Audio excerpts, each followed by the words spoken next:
So today I'm going to be talking about the cell cycle. Why the cell cycle is important.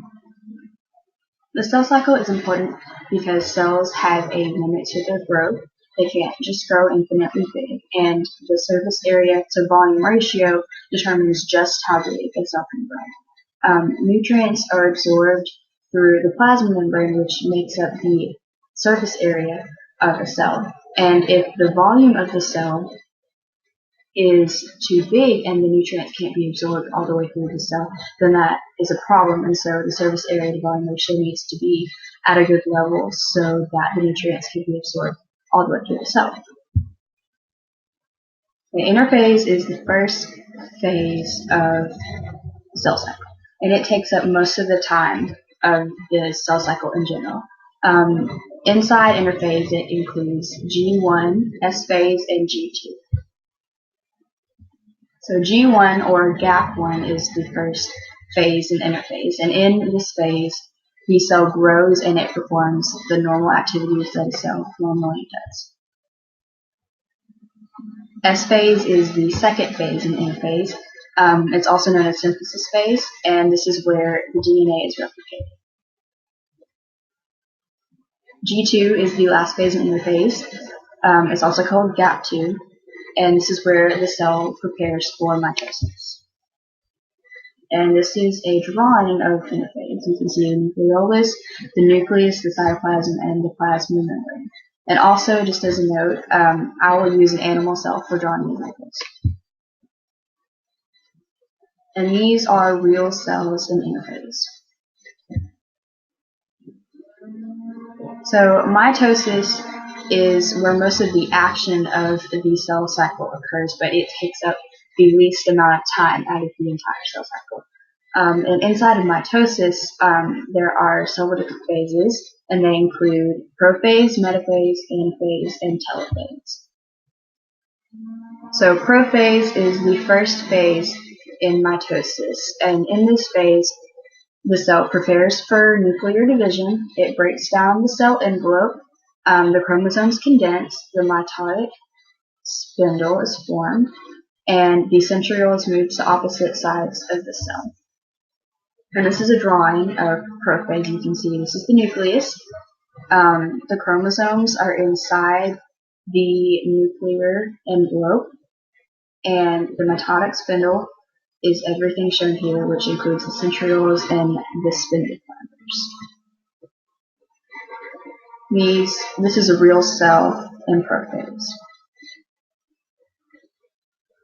Metaphase is the second phase of mitosis, and in this phase, chromosomes move to the middle of the nucleus, and they attach to the spindle fibers.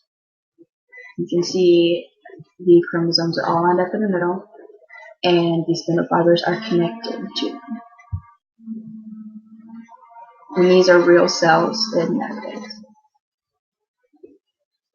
Anaphase is the third phase of mitosis, and in this phase, the spindle fibers shorten and it pulls the chromosomes to the opposite ends of the cell. You can see they're shorter now, and the chromosomes are detached from each other and are separating to opposite ends of the cell.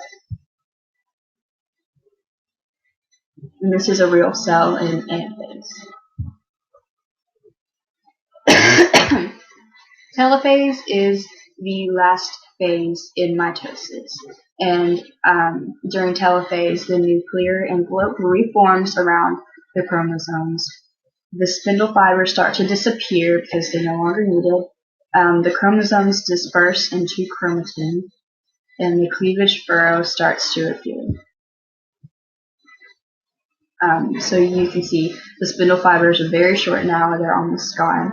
The chromatin, there's two sets of identical chromatin on each side of the cell, and the nuclear envelope is reforming around it. And the cleavage furrow, you can see where these cells are starting to pull apart, but not fully.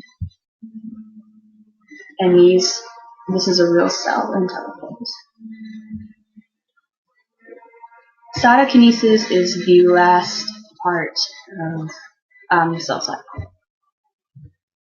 In cytokinesis, the cleavage furrow fully appears, and the cell divides and pinches into two separate cells. You can see the cleavage furrow is much more visible now, and there are two nuclei on either side of the cell. And then this is the two daughter cells of the original one cell. And this is a real cells in cytokinesis. Alright, this is a pie chart of the time spent in each phase of the cell cycle. So you can see that interphase takes up around 90% of the time that is spent in the cell cycle. And mitosis takes up just a small part of it. So, in conclusion, we've learned about interphase, which takes up most of the time of the cell cycle, and then mitosis, where most of the action of the cell cycle occurs, which includes prophase, metaphase, anaphase, and telophase. And then cytokinesis, which is where the cell physically divides into two other cells.